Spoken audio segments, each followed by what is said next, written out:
Một trò chơi rác rưởi. Nó dùng để chỉ một trò chơi đơn giản và không có chút thú vị. Quản lý dưới mức trung bình, hoặc là khó đến mức vô lý. Và trò chơi thực tế ảo tháp thí luyện thuộc loại này. Khi lần đầu tung ra thị trường, những người chơi đã cố hết sức để phá đảo trò chơi. Nhưng 3 năm trôi qua, mọi người dần nhận ra trò chơi này không thể phá đảo. Người canh cổng gần như là bất khả xâm phạm. Nhiệt độ của cực Bắc là âm 60 độ C, có thể giết chết người chơi trong vòng 1 giờ. Mê cung rộng hơn 10.000 km². Đây là một trò chơi sinh ra để tra tấn người chơi. Đờ mờ cái trò chơi rác rưởi này. Sau cùng thì lượng người chơi cũng giảm sút một cách nghiêm trọng. Nhưng vẫn có những dân chơi pro không chịu từ bỏ. Bạn đã chinh phục được tầng 50. Chúc mừng bạn là người đầu tiên phá đảo tháp thí luyện. Thật sao? Việc thử đi thử lại nhiều cách để chinh phục ngọn tháp đến khi trở thành bản năng để chứng minh trình độ của mình, dù phải bỏ ra 11 năm cuộc đời.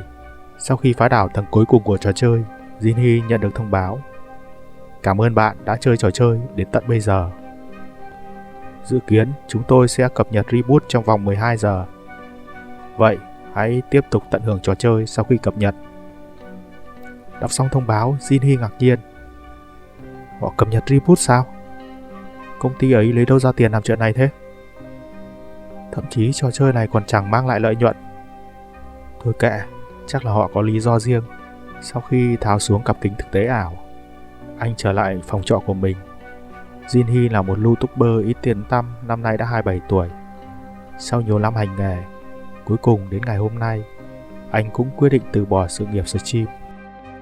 Bật máy quay, anh bắt đầu phát buổi stream cuối cùng để thông báo mình sắp nghỉ. Mọi người, tôi có việc muốn nói. Một số bình luận tỏ ra thắc mắc. Sao đột nhiên anh lại nói vậy? Đừng bảo anh sẽ kết hôn hay gì đó nhé. Nhàm chán. Đọc được những bình luận của khán giả, Jinhee lời đến đầu môi lại luốt xuống. Tôi muốn thay đổi cách nói đùa thường ngày thôi mà. Thôi để mai mình đăng thông báo nghỉ stream vậy. Sáng hôm sau, Jinhee vẫn chưa tỉnh táo sau trận rượu hôm qua. Chết tiệt cái đầu của mình. Có lẽ mình nên đăng video phá đảo tháp thí luyện thôi. Cậu vào bàn làm việc và bật máy tính. Nhưng vừa vào mạng, một video livestream với lượt xem khủng đập ngay vào mắt cậu. Trực tiếp, tháp thí luyện thật sự trở thành sự thật. Mọi người có thấy không? Mọi người đang xem đúng không? Đến khi dưa hấu đưa thông báo cho tôi mới phát hiện ra thứ này đến từ tháp thí luyện ra đời cách đây 11 năm.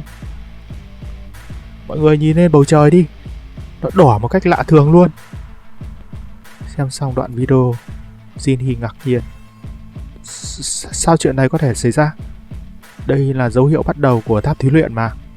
Còn chưa kịp định thần thì một bảng thông báo bất ngờ xuất hiện. Tháp thí luyện reboot đã được cập nhật. Mọi người hãy chinh phục tầng tiếp theo của tòa tháp trong 90 ngày. Tất cả mọi người đều đồng loạt nhận được thông báo. Nếu thất bại, loài người sẽ diệt vong. Chương 2.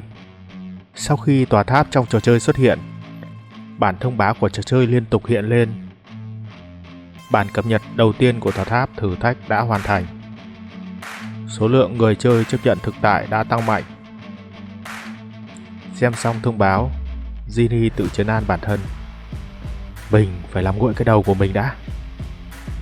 Cậu quyết định đi ra ngoài để tìm hiểu sự việc. Nếu tháp thử thách xuất hiện ngoài đời thực thì mình không thể để lãng phí thời gian ở đây được. Vừa nghĩ, cậu vừa chạy như bay ra ngoài. Phải đến được nơi có thể thu thập được vật phẩm đó thôi. Tại trung tâm thành phố, mọi người đang hoảng loạn vì sự xuất hiện của tà tháp. Chuyến tàu nhanh nhất tới Busan là chuyến nào vậy? Có tới Busan thì cũng không giải quyết được gì đâu. Phải chạy khỏi Hàn Sẻng thôi. Nói bừa, tòa tháp cũng xuất hiện ở các nước khác đây này. Trong lúc mọi người còn đang hoảng loạn thì một bóng người lao về phía ga tàu điện ngầm Seoul. Giờ không phải lúc rút lui, tiến vào thôi. Ở server Hàn, đây là khu vực ngoại lai, cả nước có khoảng 30 cái như thế. Tiến vào trong, Jinhee nhận được thông báo. Bạn đã vào khu vực sự kiện. Hiện tại ở nơi đây cũng xuất hiện một số người chơi khác. Khi nhìn thấy Jinhee, mọi người đều hướng ánh mắt dò xét về phía cậu. Nhưng Jinhee không hề để ý vì đây là vật phẩm giới hạn và nó rất quan trọng đối với cậu. Bất ngờ có người nhận ra cậu ta. Cậu là Jinhee phải không? Quay lại, cậu nhận ra gã đó là Lee Jung-soo, một YouTuber với hơn 500.000 lượt follow, đồng thời cũng là CEO công ty của cậu đã từng làm. Cảnh giác, Jinhee hỏi lại. Không phải bây giờ anh có lịch stream à? Vừa chỉ vào vị trí nhận quét, Jung-soo thản nhiên nói. Thì với thứ như thế này thì streaming còn làm được gì cho tôi nữa? Mà này, trong game thì cậu chinh phục được đến tầng bao nhiêu rồi nhỉ? Thôi nào, đồng nghiệp cũ thì lên chia sẻ cho nhau một ít chứ. Đồng nghiệp. Vừa nghe lời hắn, Jinhee vừa nhớ lại. Cái công ty bẩn thỉu của hắn đã lừa không biết bao nhiêu streamer đăng ký vào bản hợp đồng nô lệ. Không biết bao nhiêu chiến hữu của mình đã tàn lụi sự nghiệp vì hắn. Jung-soo cất tiếng, cắt ngang dòng hồi tưởng. Tôi biết cậu là người chơi giỏi. Và mấy cái video mukbang của cậu cũng khá tốt. Là một nụ cười thương hiệu, hắn đề nghị. Hay là để tôi tăng điều khoản hợp đồng cho cậu nhé. Dồn tất cả căm hận bao nhiêu năm chất chứa, Jinhee nghiến răng. Lee Jung-soo. Bất ngờ cậu quay lại húc thẳng vào mặt tên sếp cũ. Đừng nói chuyện như thể mày là bạn của bố mày ấy. Bị đánh bất ngờ, Jung-soo ôm mặt đau đớn.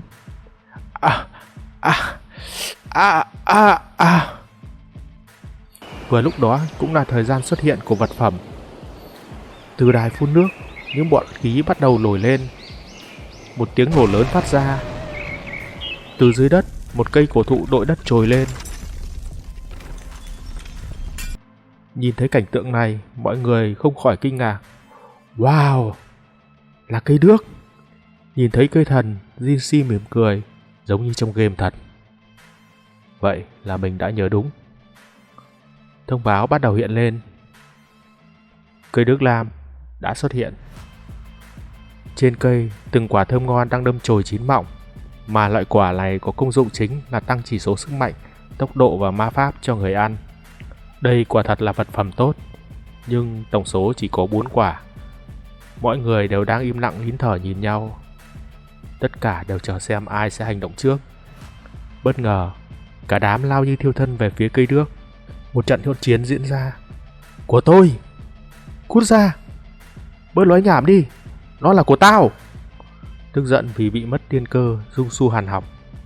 Nếu mày chịu hợp tác với tao, thì giờ cả hai đã có phần rồi.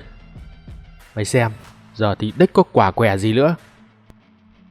Trái ngược với thái độ của CEO trẻ tuổi, Jinhee chỉ điềm nhiên cười nhạt. Giờ thì chưa phải lúc đâu, chú bé đần ạ. Hết chương 2. Người chơi mới solo cấp cao nhất, chương thứ 3.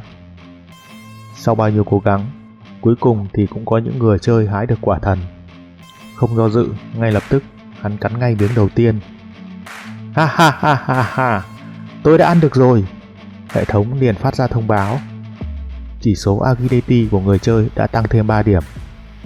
Ngay sau đó, biến hóa đã xảy ra. Cả cây đước bắt đầu rung chuyển. Những rễ cây như có sự sống bắt đầu chuyển động, hất văng tất cả những người chơi khác. Nhìn thấy cảnh này, Jinhee vẫn bình tĩnh như thường. Trên môi anh là một nụ cười đắc thắng. Những rễ cây không ngừng tấn công người chơi. Mọi người đều tỏ ra hoảng sợ. Quên mất, cái cây này sẽ trở nên nguy hiểm hơn nếu chúng ta ăn hết toàn bộ quả. Mọi người đều đang cố gắng bỏ chạy thoát thân. Chạy đi, tôi đã chết ở đây ít nhất 50 lần rồi. Trong khi mọi người bỏ chạy thì Jinhee vẫn đứng đó. Nhìn thấy Jung-soo cũng đang chuẩn bị bỏ đi, Jinhee nhàn nhạt nói. Cậu cũng định bỏ cuộc à? Jung-soo quay lại hàn học nhìn cậu ta. thì đó là điều rõ ràng. Tôi không muốn chết tại đây như thế này. Thật ư? Nhưng phần thưởng thực sự chỉ đến với những kẻ ăn hết toàn bộ số quả ở đây thôi. Cậu nghiêm túc chứ? Nếu là giả thì sao tôi còn đứng đây? Nhìn Jinhee một hồi, Jongsu cuối cùng cũng nở một nụ cười. Mình không biết cụ thể thế nào, nhưng có thể đây là một cơ hội rất tốt. Tiến lại gần, hắn dọ hỏi: nếu lời cậu nói là thật thì chúng ta phải làm gì tiếp theo đây? Tôi có một kế hoạch. Jinhee nghiêm túc trả lời. Nếu hành động riêng lẻ, ta sẽ trở thành một mục tiêu dễ dàng. Vậy hãy cùng nhau tấn công về hai phía đối diện cùng một lúc nhé. Cậu muốn đánh lạc hướng nó à? Đúng vậy. Jinhee cảnh báo. Nhớ đấy, nếu một trong hai chúng ta do dự thì cả hai sẽ phải chết. Đáp lại, Jongsu quả quyết. Đừng lo, tôi đã chơi trò chơi này rất nhiều lần rồi. Sau khi quyết định kế hoạch, cả hai bắt đầu chia ra hành động. Nhận thấy có kẻ địch đến gần, cây đước bắt đầu tấn công người chơi. Nhưng lúc này Lee Jong-su đã dở trứng. Hắn không lao về phía cây đước mà đứng ngoài cười nhạo. Ai mà tin nói mày chứ? Tiến lên và trở thành mồi nhử đi. Tuy bị Jong-su lật kèo ở trong những phút cuối, nhưng Jinhee vẫn tự tin. Cậu dùng thân thủ của mình để tránh né những rễ cây. Một nụ cười lở trên môi cậu. Kẻ duy nhất trở thành mồi nhử là người đó, kẻ đứng ở xa. Quả vậy, những rễ cây sau khi đánh trượt Jinhee thì không quay trở lại mà tiếp tục lao về phía Jong-su. Quá bất ngờ, hắn đứng như trời trồng nhìn đám rễ cây đã cách mình trong gang tấc. Ngay lập tức, đám rễ quấn chặt lấy người hắn. Một tiếng thét kinh hãi vang lên. À! Nhân cơ hội đó, Jinhee dồn hết tốc lực về phía cây thần. Không còn cách nào khác, Jong-su đành cầu cứu Jinhee. Cứu tôi với Jinhee! Nhưng cậu đã lạnh lùng từ chối. Tại sao tao phải cứu mày chứ? Rễ cây bắt đầu quấn chặt lấy cậu ta.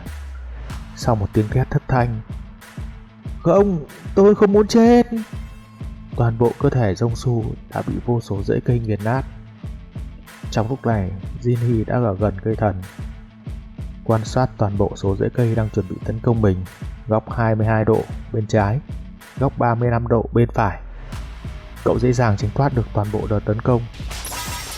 Không những thế, cậu còn dẫn dụ cho những rễ cây tự đánh vào thân của mình. Sau khi hai nhánh rễ đâm nát lớp vỏ cây, cuối cùng thì yếu điểm của nó cũng lộ ra. Một trái tim đỏ tươi đang đập. Đó chính là thứ duy trì sự sống cho cái cây. Nhìn thấy quả tim, Jinhee mỉm cười. Đây chính xác là những gì mình đã trải qua trong trò chơi. Nhặt từ dưới đất lên một mảnh rễ cây, Jinhee tuyên chiến.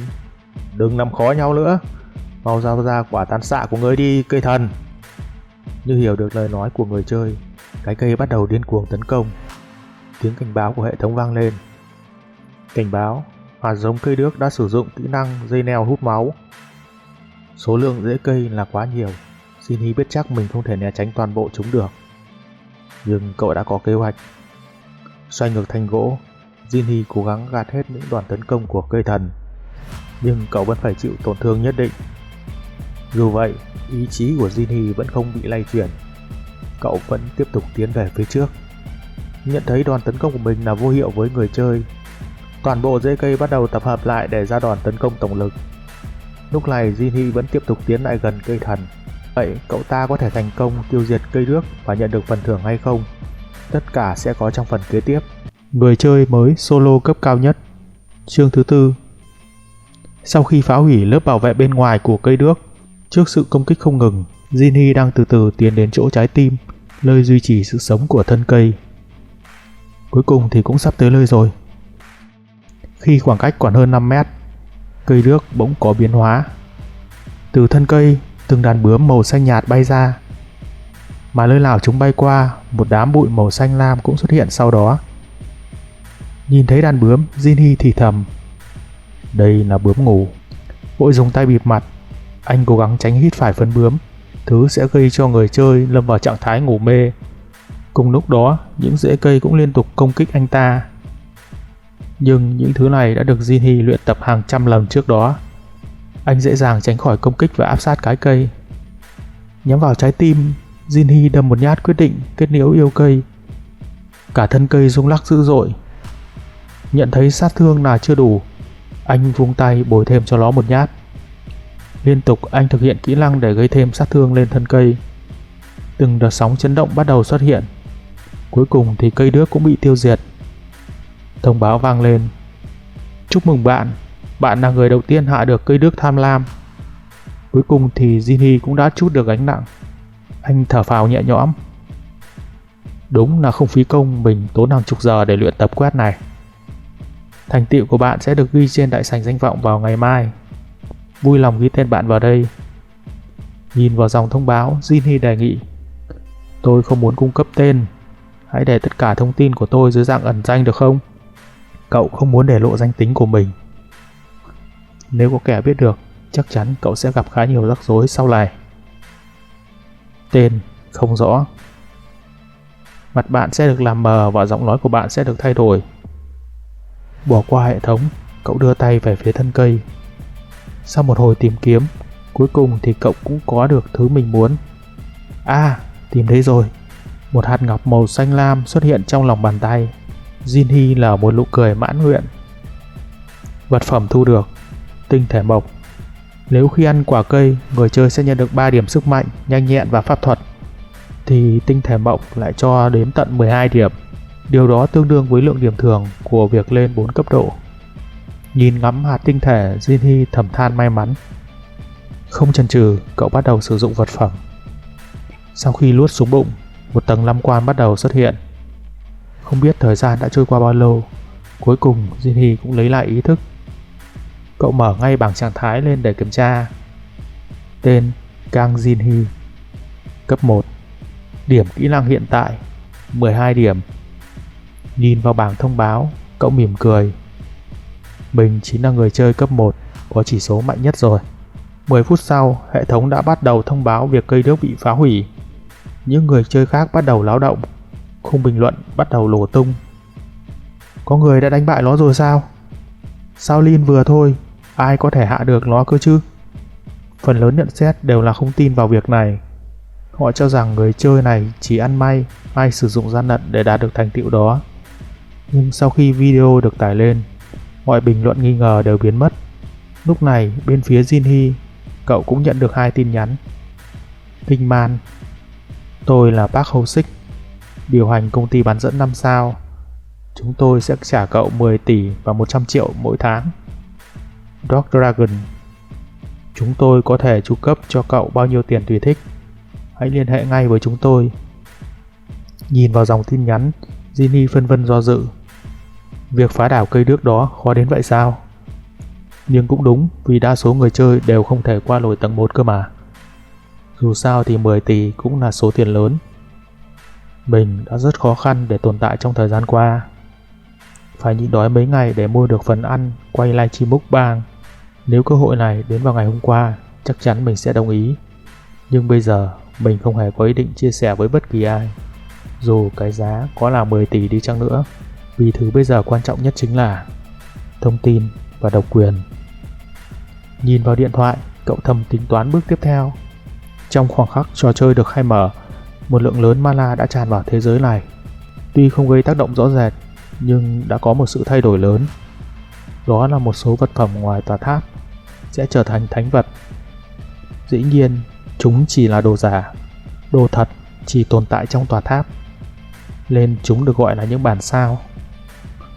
Mà nơi tồn tại nhiều bản sao nhất chính là Bảo tàng quốc gia Hàn Quốc. Đây được coi là dương kho báu với vô số thánh vật bên trong. Nhưng mình không phải là kẻ duy nhất nhắm đến nơi này. Sẽ có vô số những kẻ khác đến đây vì số thánh vật kia. Không ít những kẻ trong số đó thuộc top của trò chơi. Đẩy cửa bước vào khu bảo tàng, Jinhee nhận được thông báo: bạn đã vào khu vực của sự kiện. Yên ắng hơn mình nghĩ, chưa có kẻ nào tới đây sao? Nhưng ngay sau đó cậu đã phát hiện ra điều bất thường.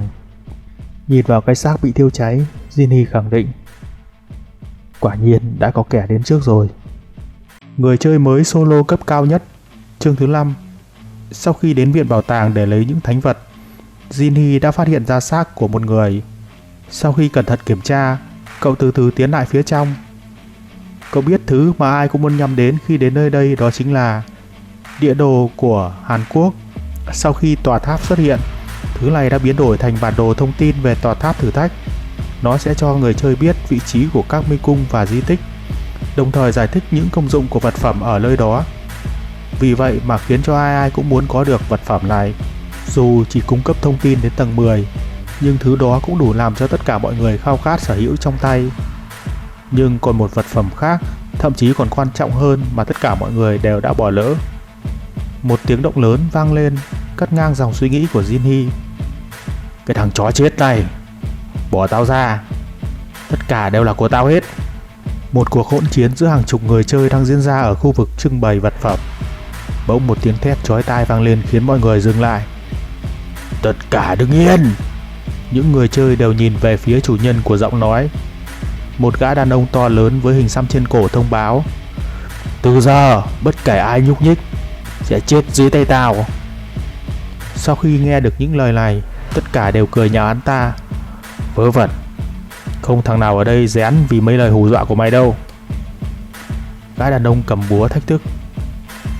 Mày cứ thử di chuyển mà xem, và coi tao nghiền nát sọ mày ra sao.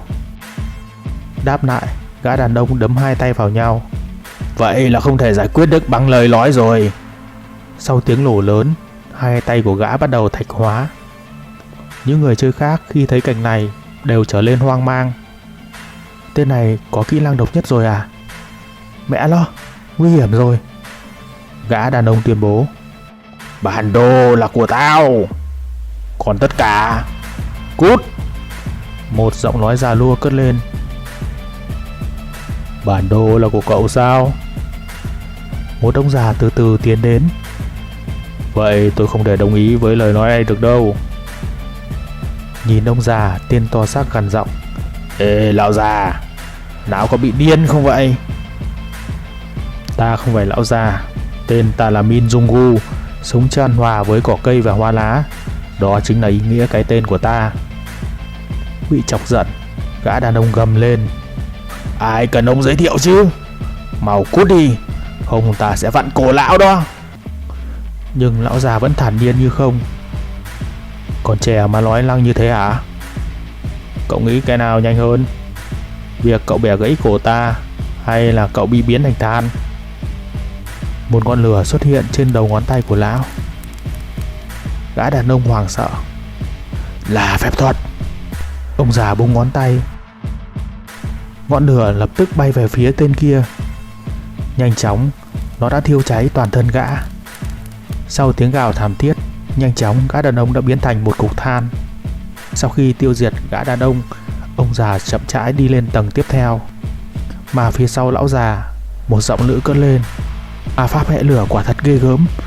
May mà cháu quyết định nhập hội với ông. Đáp lại, lão già chỉ cười nhẹ. Cháu lấy được đồ chưa, Lee Yuri?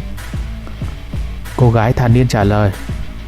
Ông yên tâm, còn lại cứ giao cho cháu. Đặt bức tượng xuống đất, cô sử dụng kỹ năng của mình. Chỉ cần anh chàng này thôi, bất kỳ kẻ nào ngáng đường thì đều sẽ bị nó giải quyết. Từ bức tượng, một bóng đen xuất hiện. Thần Alubis dần trở thành thực thể hóa. Cô ta ra lệnh. Từ giờ, bất kể ai di chuyển đều là kẻ thù. Tôi sẽ để cho nó nhai đầu người đó. Tất cả hợp tác tốt nhé. Bất lực, những người chơi khác chỉ biết luốt giận.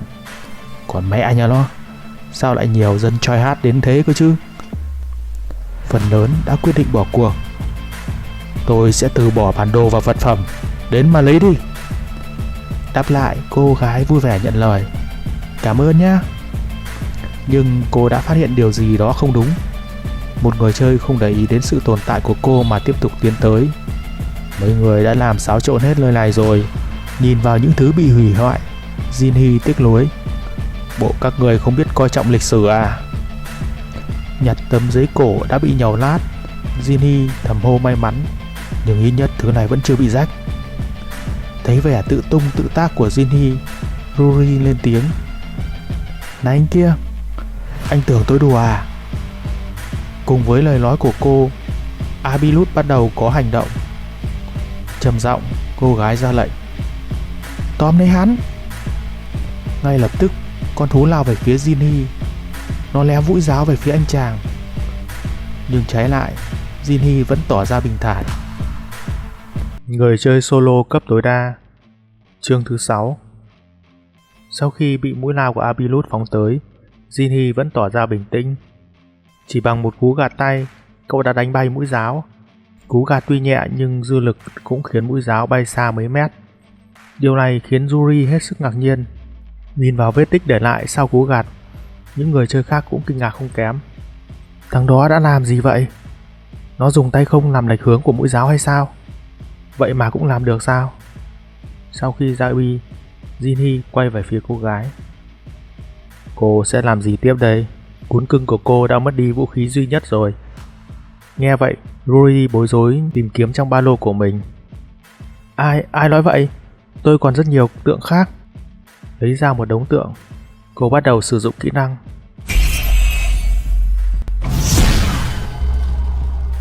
Thánh vật tượng thần Abilut bản sao được triệu hồi. Nhìn thấy cảnh này, Jinhee cũng á khẩu. Giờ thì sao nào? Yuri tự tin hỏi. 5 tên Abilut bản sao từ từ xuất hiện. Để xem ngươi còn cười được nữa không? Jinhee tán thưởng. Chúng cũng khá đấy. Trong đầu cậu thầm đánh giá. Giống như ông già khi nãy, đã có rất nhiều người thoát khỏi diện tân thủ rồi nhỉ? Nghe được lời của Jinhee, cô gái trầm mặt. Chỉ là khá ư? Thì đúng hơn là đâu đó nằm giữa ổn và cũng được ấy. Thôi, đừng tỏ ra cool ngầu làm gì anh trai. Ở đây chả ai ưa anh đâu. Ồ, thật à? Vậy để tôi cho cô xem nhé. Cầm tấm giấy cổ, Jinhee tung nó lên không trung. Tấm giấy bắt đầu phát sáng, hiện ra hư ảnh một đầu hổ. Thông báo xuất hiện. Mala đã được truyền vào hổ rừng thông bản sao. Hư ảnh hổ thần bắt đầu xuất hiện. Kẻ thống trị của ngọn núi bắt đầu hiện ra. Con hổ từ từ bước ra từ bức tranh dưới sự triệu hồi của cậu ta.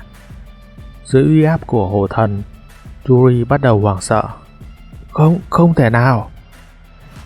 Sau khi hoàn toàn hiện thân, trên người con hổ, từng đạo điện quang lập lòe phát ra khiến người khác phải hoảng sợ. Thời điểm Chosun, thông tin không rõ. Đối mặt với mãnh hổ, Abilut tức giận gầm gừ. Một con chó hoang lại dám nhe lanh trước mặt mãnh hổ rừng xanh hay sao? Vất tay một cái, Jinhee ra lệnh. Xử hết tụi nó đi. Được lệnh, con hổ lao về phía kẻ địch. Bên kia, đám Abilut cũng đồng loạt xông lên. Nhưng sức mạnh của hai bên là quá chênh lệch.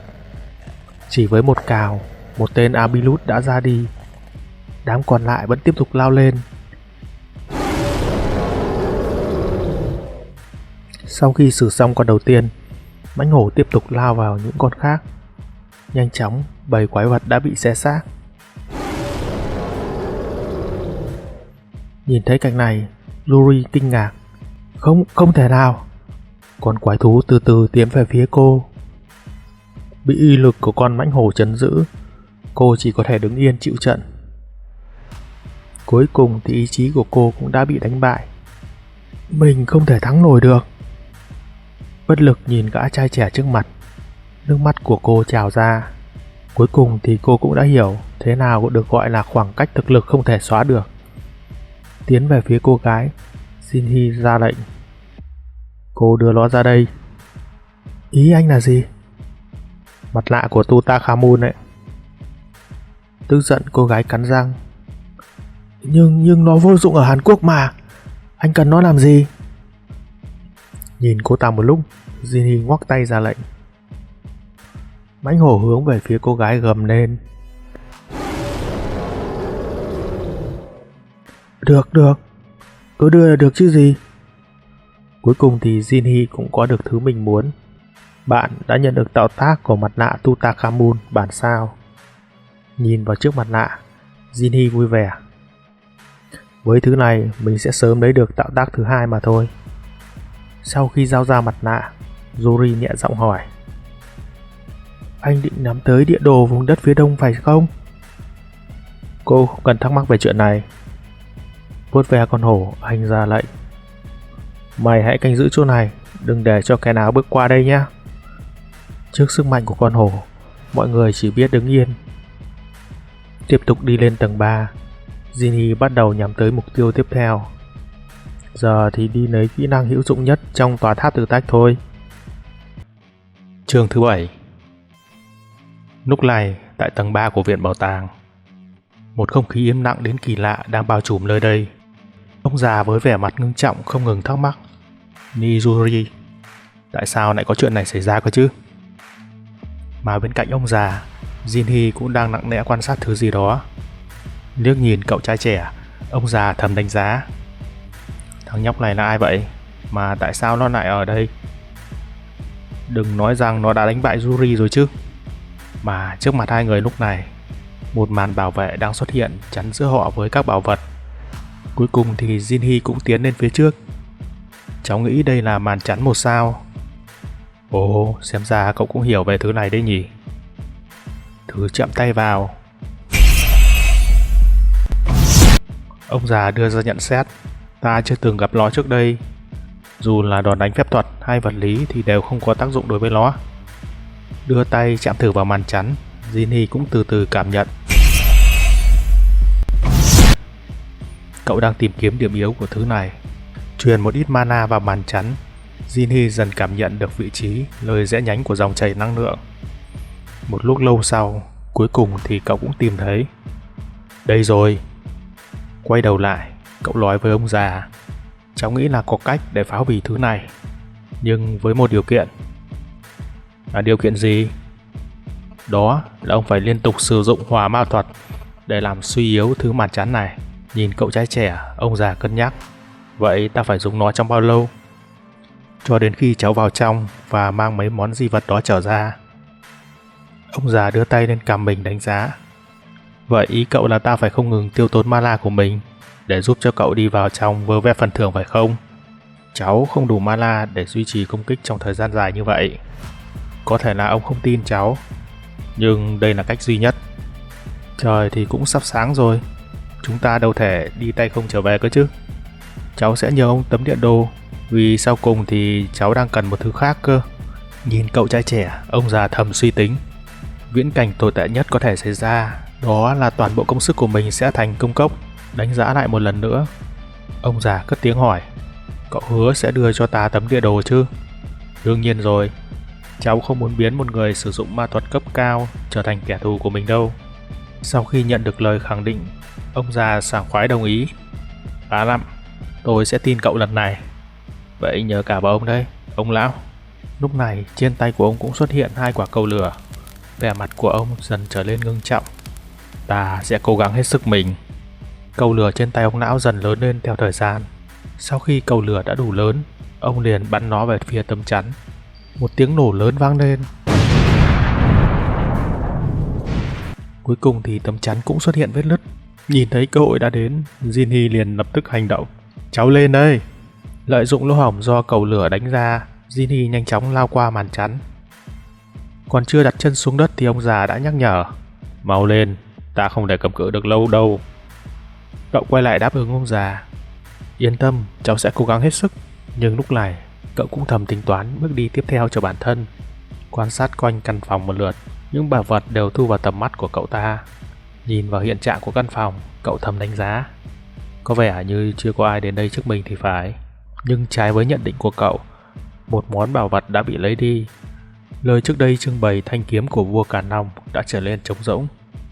Đoán được kẻ lấy đi thanh kiếm, đồng thời cũng là người dựng lên màn chắn này, Jinhee lại đánh giá: Nhanh chóng lấy đi thứ mình muốn, rồi rời đi trong khi những kẻ khác đánh nhau trối chết.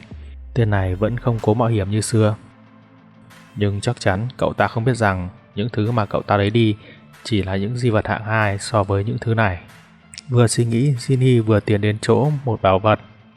Sâu tiền đương bách. Nhìn vào sâu tiền không mấy bắt mắt này, hầu hết mọi người đều sẽ bỏ qua nó. Nhưng khác với họ, Jinny tiến lại gần, cầm nó lên trong tay như một bảo vật. Với kỹ năng vốn có của mình, nó sẽ trở thành mảnh ghép cuối cùng để tạo lên kỹ năng tối thượng. Tiếp tục tìm kiếm, cậu liên tiếp nhặt được một số bảo vật khác. Ván khuôn tế lễ của người Ba Tư, con mắt của Tutankhamun.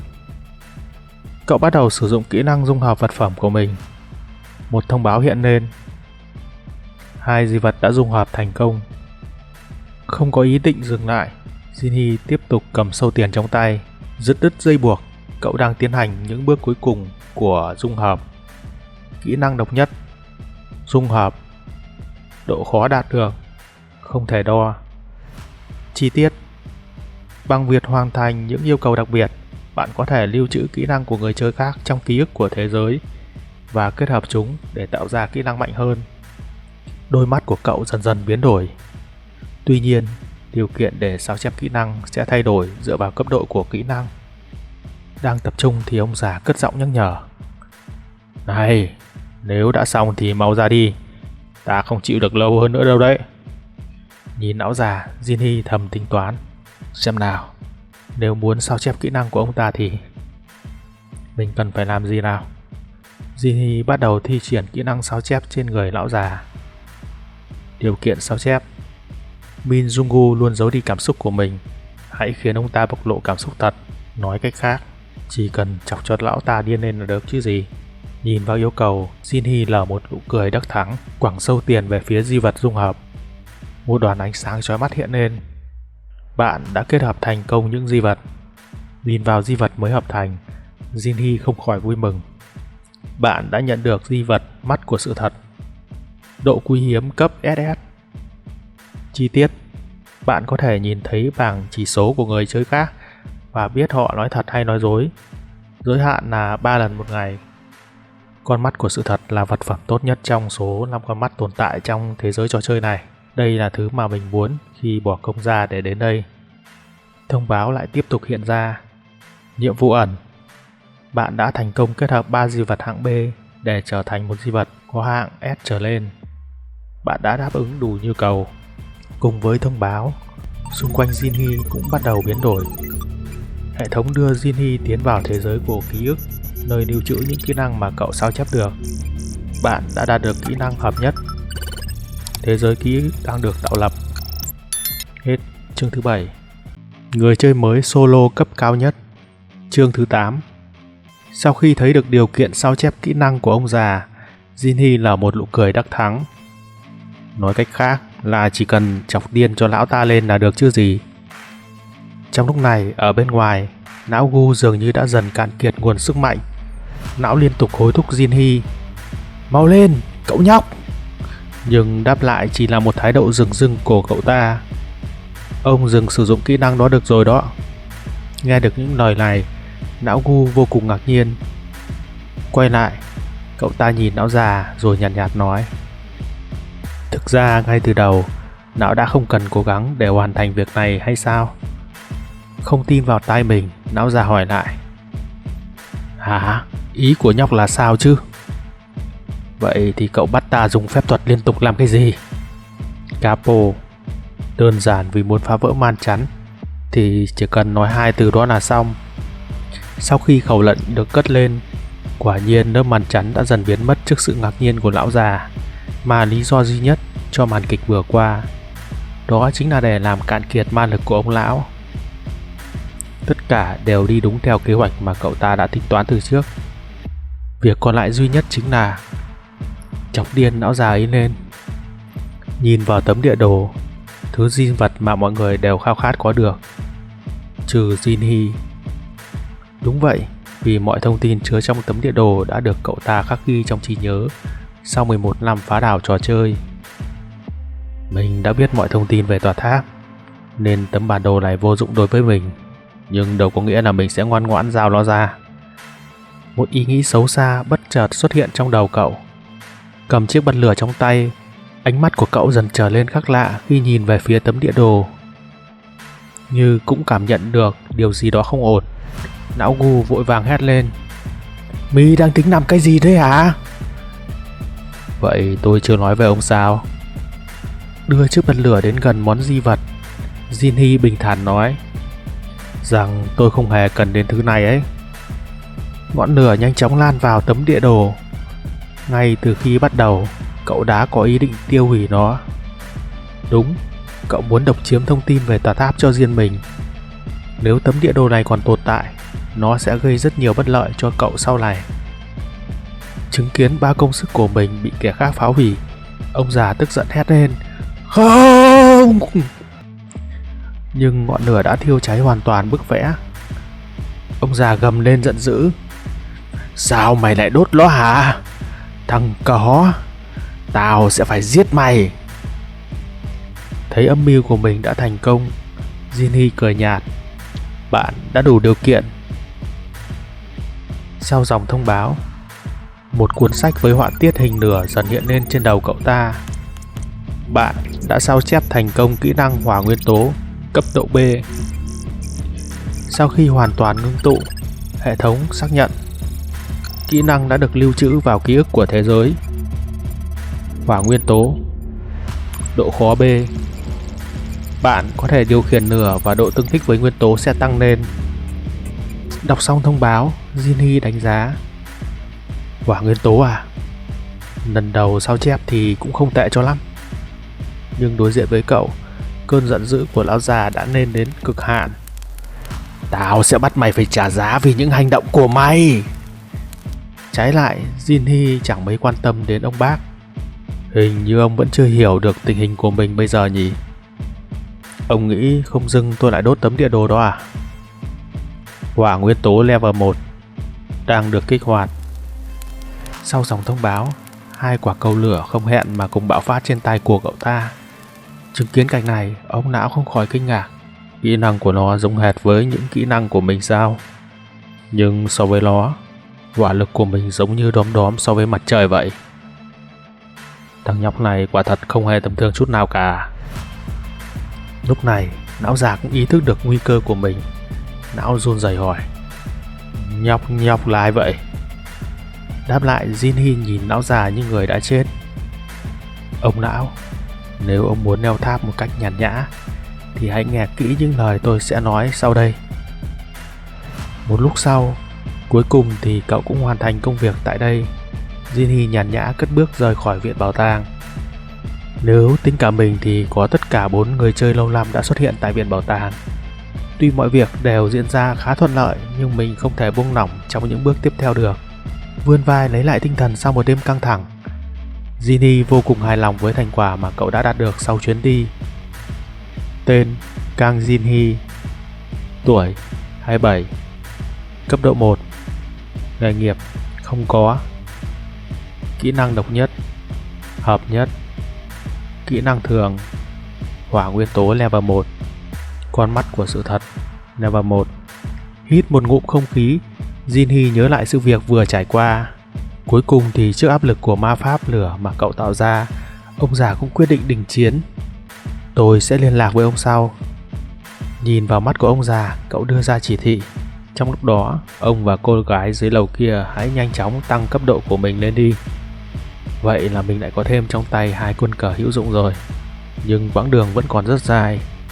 Mình phải thu thập thêm những kỹ năng cần thiết mới được.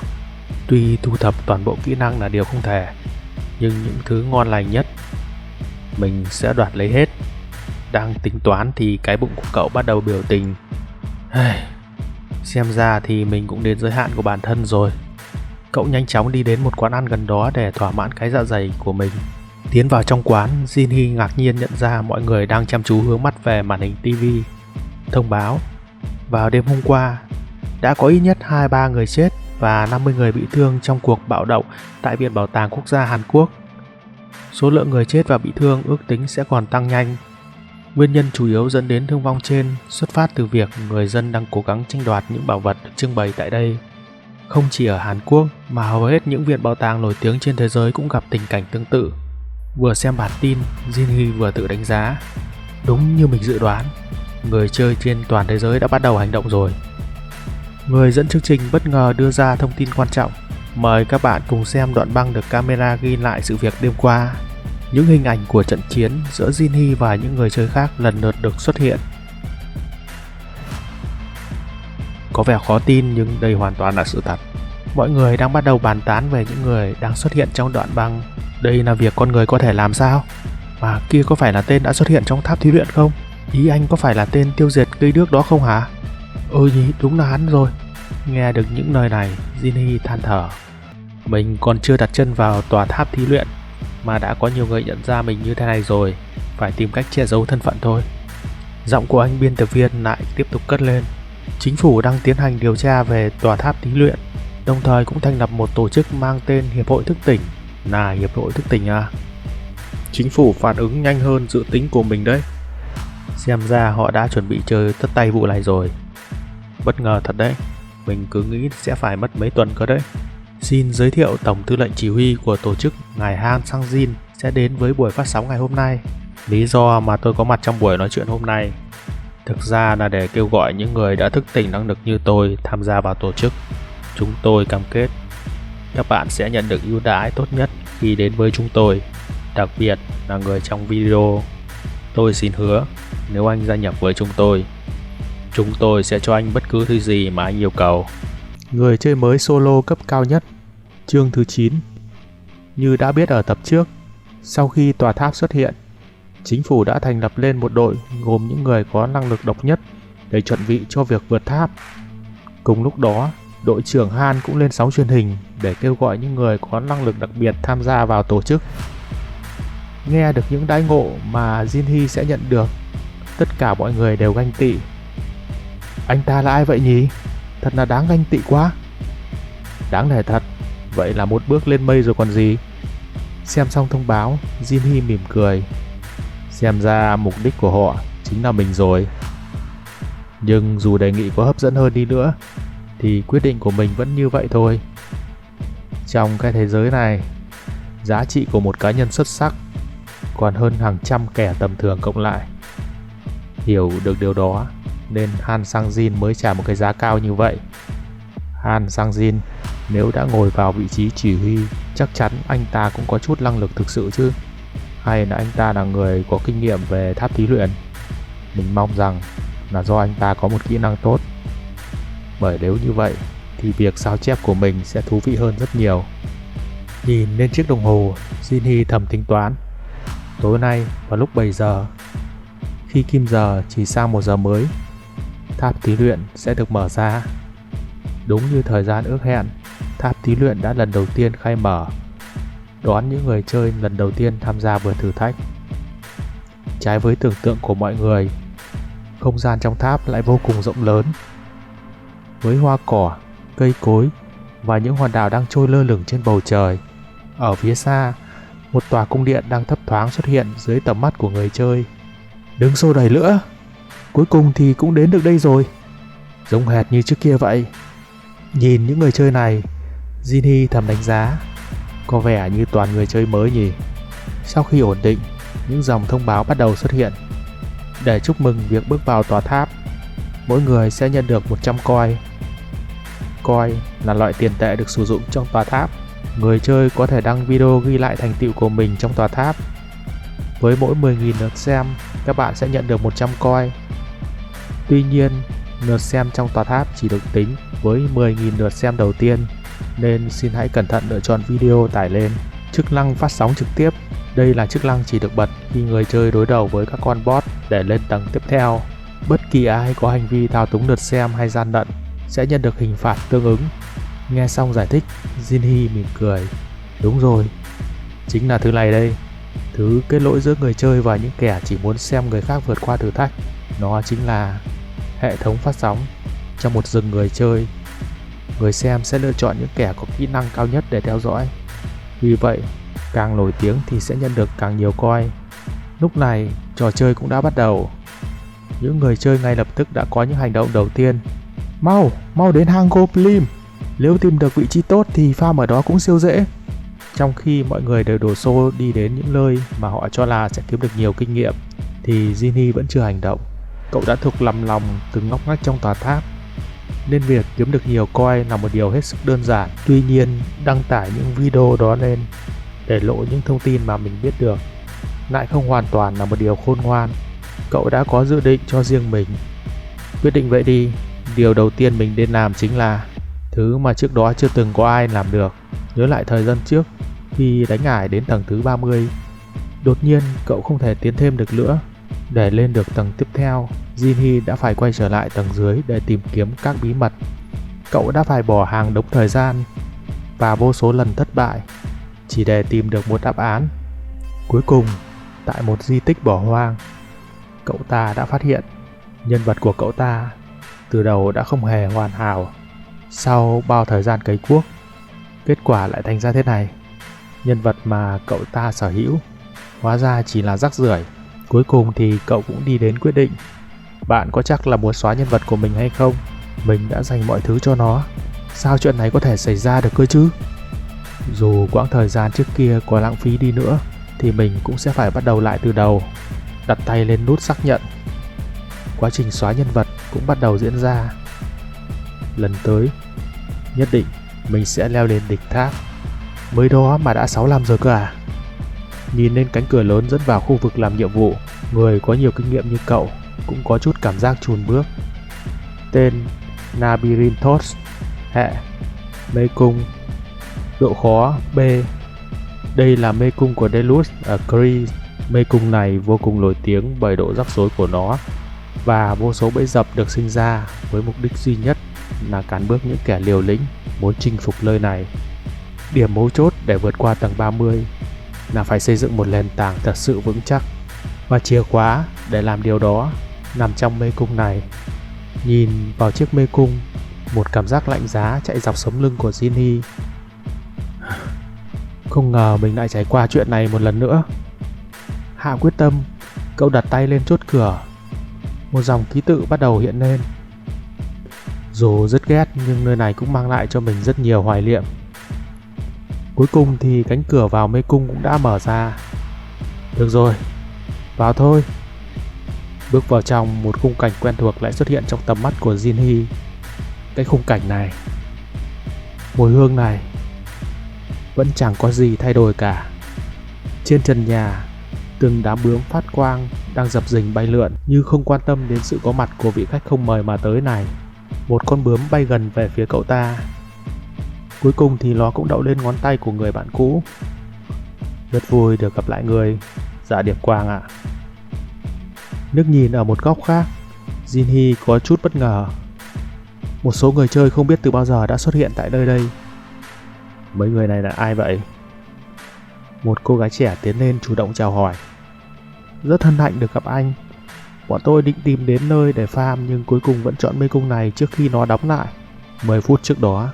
Trong khi Jinhee đang mải mê với kế hoạch của mình mà không hề hay biết, có vài cái đuôi đang bám theo cậu ta. Tôi biết là bám theo anh ta sẽ có thu hoạch mà. Anh ta tiến thẳng đến mê cung sau khi vào tòa tháp. Chắc chắn là có ý định riêng. Nhìn kìa, anh ta không cần chìa khóa nhưng vẫn vào được đó. Cô gái trẻ sốt sắng. Nào, chúng ta hãy cùng vào đi thôi. Nhưng một cậu bạn đã ngăn cản mọi người. Tiến vào ư? Cậu có biết nơi này rộng lớn và nguy hiểm đến thế nào không? Không thỏa hiệp, cô gái vẫn đáp lại bằng một thái độ kiên quyết. Động não đi anh bạn. Ai cũng biết giai đoạn đầu của tháp thí luyện này vô cùng quan trọng với những người chơi. Anh ta có thể mở mê cung mà không cần chìa khóa đấy. Và nếu một người chơi cấp 1 có thể vào đấy thì chắc hẳn chỗ đó cũng không quá khó như ta tưởng tượng đâu. Dù sao thì cũng là mê cung ở tầng đầu mà. Một cô gái khác lên tiếng. Nhưng cậu có nghĩ là anh ta sẽ tốt bụng đến mức chia sẻ chiến lợi phẩm cho chúng ta hay không? Nở một nụ cười tàn độc, cô gái trẻ lạnh lùng trả lời. Tất nhiên là không rồi. Nhưng ta chỉ cần cho hắn yên nghỉ mãi mãi trong đó là xong thôi. Hết chương thứ 9. Người chơi mới solo cấp cao nhất. Chương thứ 10. Như ở cuối tập trước, sau khi vào mê cung thử thách ở tầng thứ nhất, Jinhee đã bị một nhóm người chơi bám theo. Một cô gái trong nhóm chủ động tiến đến chào hỏi rồi đưa ra đề nghị. Hay là chúng ta cùng hợp tác và chinh phục mê cung này nhé. Ta có thể chia sẻ nguy hiểm cho nhau. Nhìn đám người này, Jinhee thầm nghĩ. Cô ta nghĩ cô ta áp đảo về quân số, nên mình sẽ sợ sao? Không do dự, anh kích hoạt kỹ năng của con mắt sự thật. Bạn đã kích hoạt kỹ năng của con mắt sự thật. Tên tôi là Park Hana, năm nay 22 tuổi. Trước kia tôi đã từng đến tầng 2 của tháp thí luyện. Dưới con mắt sự thật, bảng thông số của cô ta hiện lên. Tên Park Hana, cấp 1, ma pháp 10, kỹ năng gần gũi cấp 1, trị liệu yếu cấp 1. Chú ý đến một kỹ năng, Jinhee tiếp tục kiểm tra chi tiết. Gần gũi, có thể tự nhiên thân thiết với bất kỳ ai, kể cả người lạ. Điều kiện sao chép, hợp tác với Park Hana ít nhất là 240 tiếng. Sau khi 240 tiếng trôi qua, không ai được ở gần bạn và Park Hana. Đọc xong điều kiện, Jinhee trầm tư suy nghĩ. Gần gũi à? Sẽ rất hữu ích khi đối phó với cô ta sau này đây. Những người khác cũng lần lượt giới thiệu. Tên tôi là Giang Chun Sik. Tôi bỏ cuộc tại tầng thứ nhất ngay sau khi chơi thử. Còn tôi là Lee Hee Min. Tôi đã từng chơi ở tầng 1. Cô gái áo tím giới thiệu. Còn tôi là Jamina. Tôi chơi đến tầng thứ 3. Tiếp đó cô gái tóc ngắn cũng nói về bản thân. Tôi là Cheo Mingun. Tôi chưa từng chơi trò chơi này. Còn tôi là Kanggu. Đây cũng là lần đầu tiên của tôi. Cuối cùng thì anh chàng hot boy cũng lên tiếng. Còn tôi là Kang Jinhee. Nhìn nhóm người, Jinhee là một nụ cười thâm ý. Những kẻ này sớm muộn rồi cũng sẽ đâm sau lưng mình thôi, nên cũng chẳng cần ghi nhớ tên chúng đâu. Sau khi giới thiệu, Hana tiến lại gần Jinhee lấy lòng. Vậy anh Jinhee, anh đã chơi đến tầng bao nhiêu rồi? Từ bàn tay của cô ta, một tầng ánh sáng nhàn nhạt hiện lên. Park Hana đã kích hoạt kỹ năng gần gũi cấp 1. Một không khí kỳ lạ bỗng xuất hiện giữa hai người. Nhờ đã biết trước kỹ năng của cô ta, nên Jinhee lập tức kéo giãn khoảng cách để giảm sự ảnh hưởng của kỹ năng. Tôi đã chơi được đến tầng cao nhất có thể. Nhận thấy kỹ năng của mình không có tác dụng, Anna cũng thầm thắc mắc. Anh ta bị sao vậy? Kỹ năng gần gũi phải có tác dụng chứ? Thật là lạ. Thấy kỹ năng không có tác dụng, cô ta liền xuống giọng cầu xin. Vậy xin hãy cho chúng tôi biết thông tin quái vật ở nơi này. Nhiều đó thì được. Jinhee từ từ giải thích. Cái mê cung này, nó sẽ thay đổi theo thời gian cố định.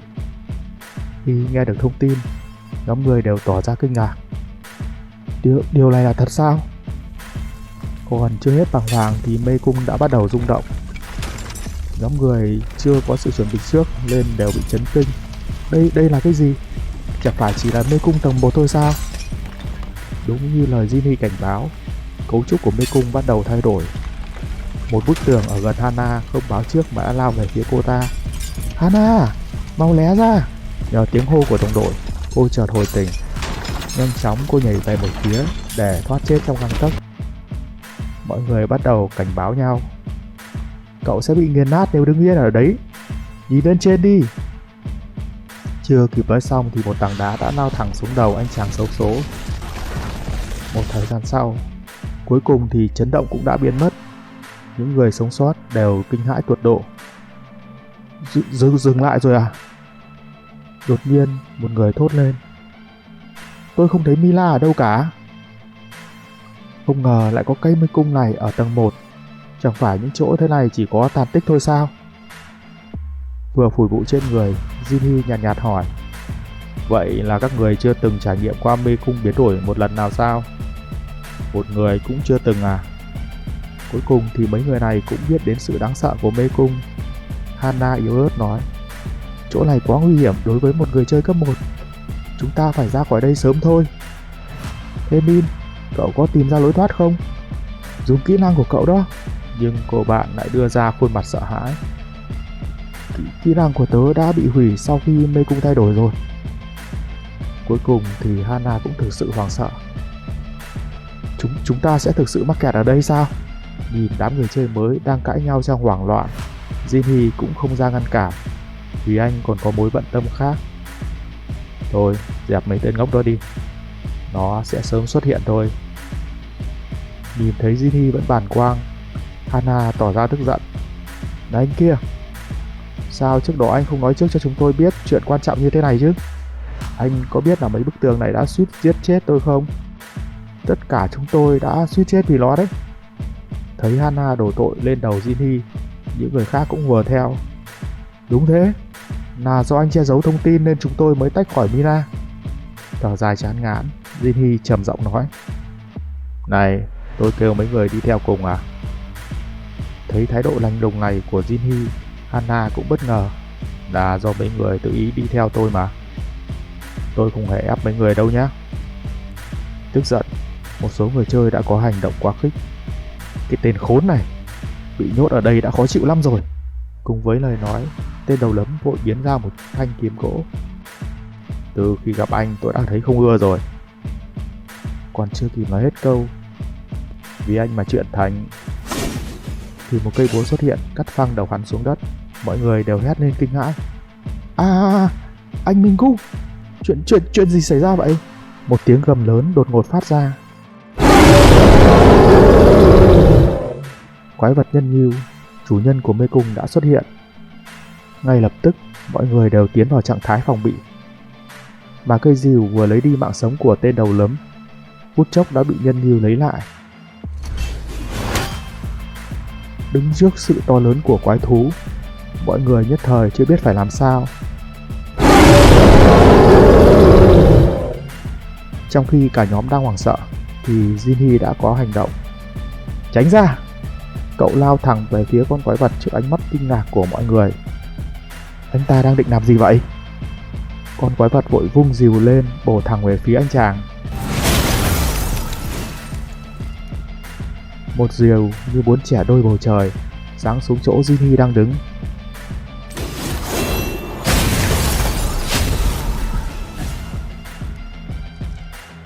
Nhưng anh đã đoán trước được hướng công kích của nó. Anh nhảy lên, tránh né đòn tấn công. Thông báo hiện lên. Bạn đã né được đòn tấn công. Từ trên không, Jinhee mỉm cười đắc thắng. Tuy vậy nhưng lưỡi rìu cũng để lại trên áo anh một vết rách nhỏ. Được lắm, anh bạn. Thông báo lại hiện lên. Bạn nhận được chỉ số ẩn, khe hở. Hết chương thứ 10. Vậy là cửa ải đầu tiên đã xuất hiện. Jinhee sẽ làm gì để hạ được con nhân ngưu? Hãy nhanh tay đăng ký kênh như một động lực để mình có thể nhanh ra những video tiếp theo. Còn bây giờ xin chào và hẹn gặp lại các bạn.